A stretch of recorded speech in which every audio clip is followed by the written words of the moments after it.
Alright, so we're back with another flight with He-Wing T1 Ranger. This is a pretty good flight. I really enjoyed it. I had fun with it. Nothing in particular real exciting about it. It's just a cruise out to the river and back. But it is pretty much the culmination of all the tuning and adjusting and tweaking and changing and everything that I've been doing over the past few days since I posted the maiden flight recently. I've just been getting in every chance I get. I just kind of sneak in a little quick flight and take notes and refer to the logs and make a list of things to change, and I've pretty much got everything dialed in. At least I think it's, flying plenty good enough. It's about as close to perfect as I ever hope to get with it, so I'm going to leave it here. So obviously we have some footage from the Runcam Thumb Pro, but we'll talk about that later in a bit. But that's what the HT footage is from, and we have the OST screen up in the corner there. And while we fly out, like I say, we're just going to take off and we're flying east out toward the river. I really didn't know how far I was going to go, but I ended up making it all the way to the river, and it was about 4 miles or so when I turned around and came back. Everything just worked, and I just flew it. But like I said, I did make a lot of changes and adjustments and things along the way, so that's what we'll go ahead and start talking about now. So you may remember in the maiden flight, one of the most obvious issues that I noticed with it was the current sensor. The current reading was all over the place. It was pretty erratic. The current sensor and the efficiency rating were both just all over the board, and reviewing the log after that maiden flight, I could see that the actual reading from the current sensor was just noisy as hell. And so I started looking into that, and it turns out that the current sensor that Matek used on a select group of their flight controllers, which this is the F405 WSC as I mentioned in the previous video, it is one of the ones that uses that particular current sensor that turns out is noisy, or is sensitive to noisy electronic speed controllers, or your ESC switching noise basically. Same thing that usually causes video noise in your camera and camera feed and stuff like that. But this current sensor is sensitive to that. Now, I usually add capacitors to my speed controllers if they don't already have them. Like sometimes, like these are little BO-Heli ESCs that come in the plug and play, and that's kind of getting to be more and more commonplace. It's basically little multi-rotor ESCs that are getting shipped with airplane kits, and they typically don't include capacitors on those, and they are a little bit more noisy in terms of your motor switching noise. But usually that's the first thing I do is I solder on some ESC or capacitors onto the ESCs, and then I go from there. Now I ordered a pack of 4 low ESR capacitors. They're actually sitting here on my desk. I can look. They are 25 volt 330 microfarad. I don't see the brand name on them, but there's whatever Race Day Quads had conveniently available. They're low ESR capacitors. They're a good selection for what I intended. I intended to put one on each speed controller. Now I would have sworn that I did. I remember doing it. I remember opening up the motor mounts and soldering them, or thought I did anyway. But the funny thing, when I looked in my parts box to get another capacitor, because that was my next plan of action, was to add a larger capacitor onto the flight controller's ESC output pads, which is what Matek suggests. But when I look in my parts box for those larger capacitors that I knew were in there, I found my little bag of 4 capacitors that I ordered, and 2 of which were supposed to be on the speed controllers. And sure enough, I opened up the speed control, the motor mount, just to be sure, and there were no capacitors in there. So, yeah, that was just a brain fart on my part. And in my defense, I'm going to blame being sick for 2 weeks on a lot of medication and stuff to get over that in the middle of the course of building the T1 Ranger. So maybe I dreamed that I soldered them on there. I don't know what happened, but they were not in where they were supposed to be. They wasn't in place. So that explained the noisy current sensor. And what I ended up doing, though, I went ahead and left those smaller ones off. I still have the 4 in the bag. Didn't even open it. I just ended up soldering one large 1000 microfarad low ESR capacitor, and again I don't remember the brand name, but it's a good one that I had bought previously for that purpose. But I soldered it directly to the speed controller output pads on the flight controller, and just having that one large capacitor there solved the issues. I mean, you can see in the video here the current sensing is dead on. It works the way it should. But I chose to do that just because it was slightly larger. I have 1,000 microfarads there versus two smaller 330s on the speed controllers. Typically, you want one on the speed controller itself. They tend to perform better like that. But like I said, it's working perfectly fine here. We have clean video, no problem with the current sensor, so everything works. But I do have a little bit more capacitance that way, and the larger capacitor that I had is also a 16 volt, which makes it a little bit too low as far as voltage rating to use in a 4S system. And the T1 Ranger, like I said, I'm using a 3S battery in here, so it works out fine. I use it here and save the 25 volt capacitors for another build in the future.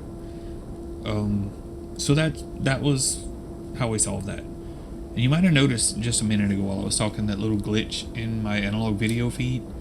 The video actually went away completely until I panned the camera back forward. It's the only time it happened, but once I got back down on the ground, I did wiggle the camera cable connector there on the back of the camera. You can actually see it in the HD feed. I wiggled that cable around a little bit, and I could get the video to kind of glitch here and there a little bit. So I'm guessing that's what happened there, and it's the dreaded loose camera connector that I'll need to figure out, either replace it or just pull the connector off and direct solder it. It's kind of what I prefer to do. I just wanted to point that out in case you noticed it. That's what that was all about. But yeah, so once we got the current sensor working with the capacitor added and everything solved there, I flew again and landed and recharged my battery just to check how accurate the milliamp hour counter was, and it was reading a little bit low. So I used the formula on in the ArduPilot documentation that explains how to recalculate the bat amp per volt parameter.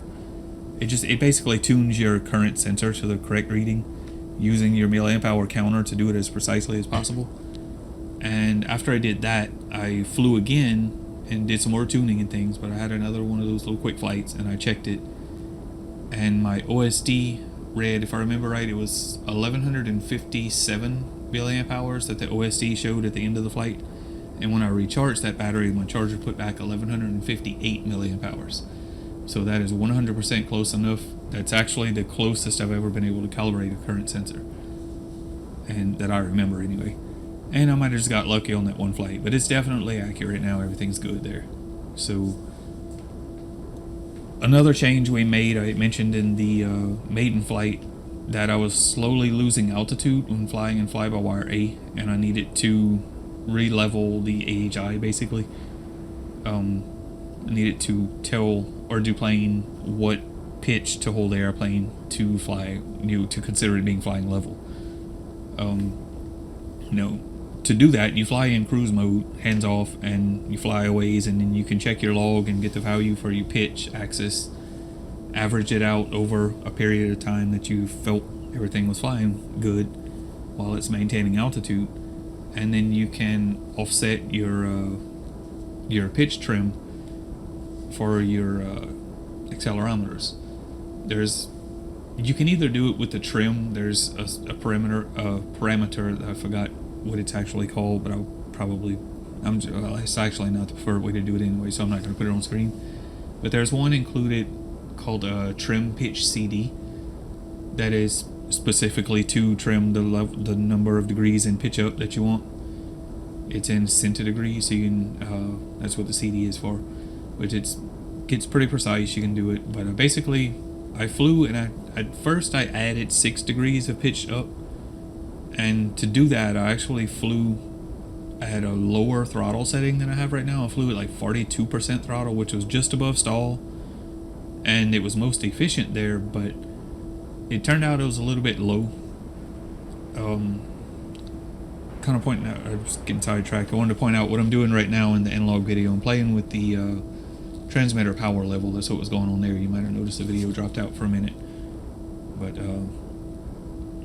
I was just on the way home and thought I'd try it out and dropped it all the way back to 25 milliwatts to get the video to drop out.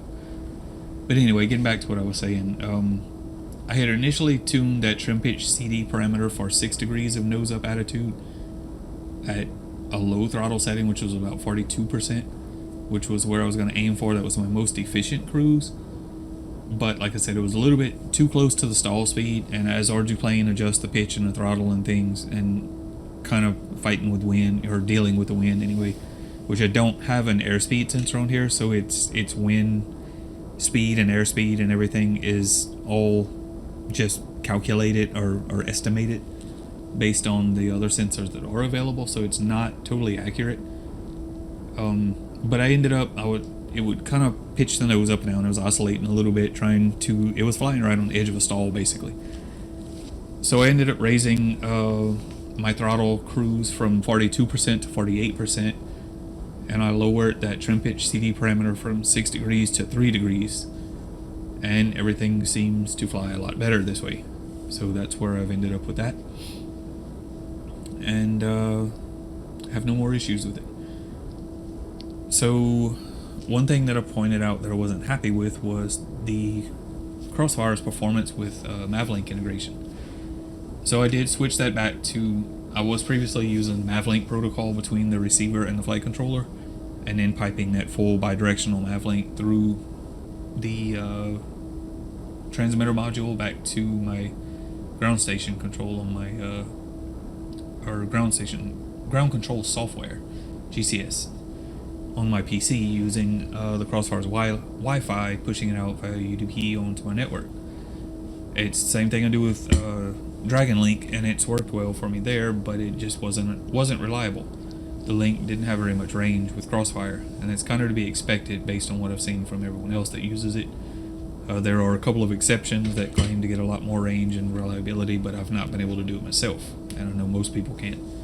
So I ended up switching to CRSF protocol between the receiver and flight controller, and that pushes Crossfire data or telemetry back to my radio, and I'm using RC options bit I think it's bit 8, but it's one of your RC options in the RC options parameter. It's one of the bits that you can set to push Crossfire or some extended telemetry so that it works with Yapu telemetry script, which basically takes that Crossfire data. If you go into Yapu and enable the Crossfire features, you can take Crossfire telemetry and have full working Yapu telemetry script on your radio.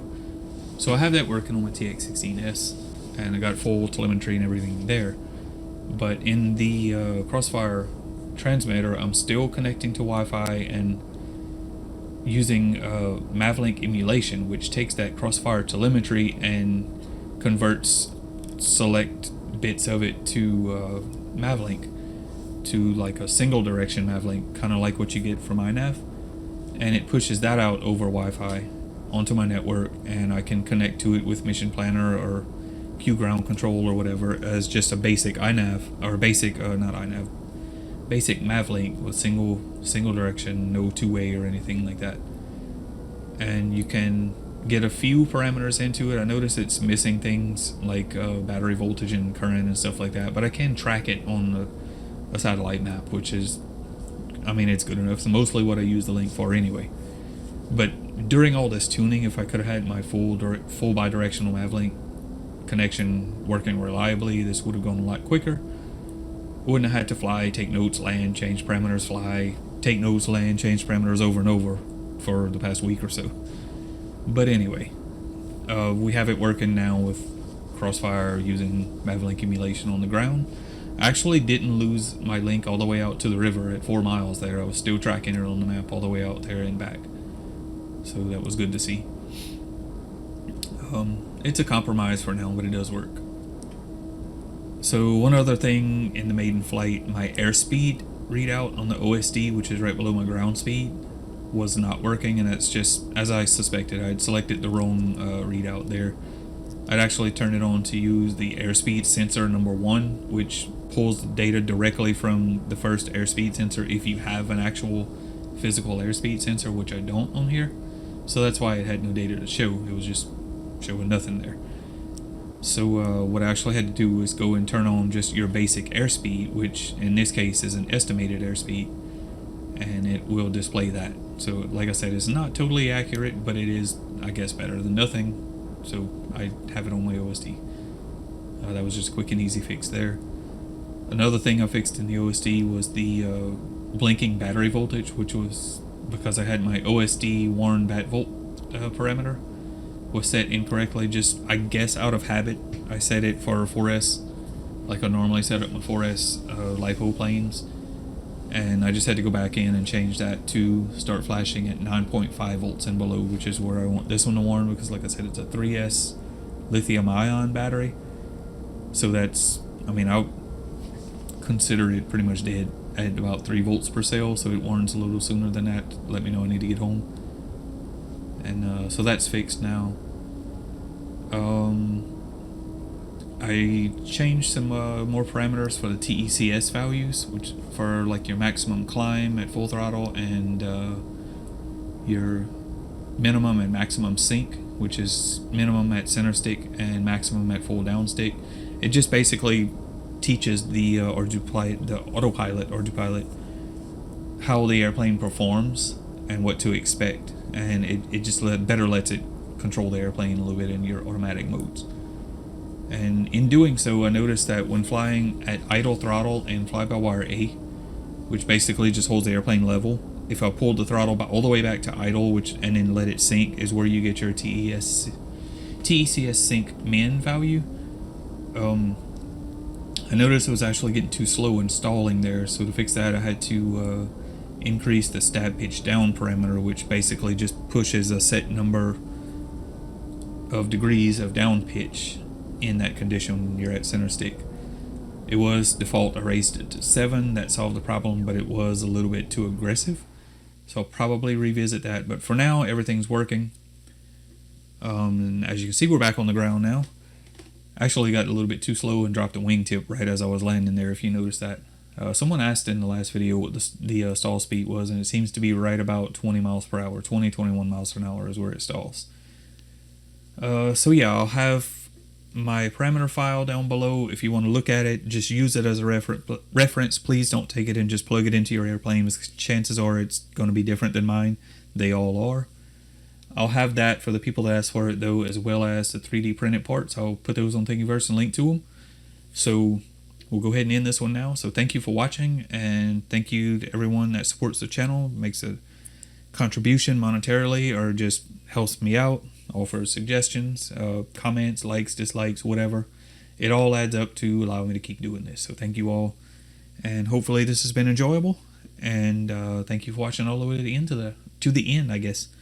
So links below, and we will see you all in the next ones.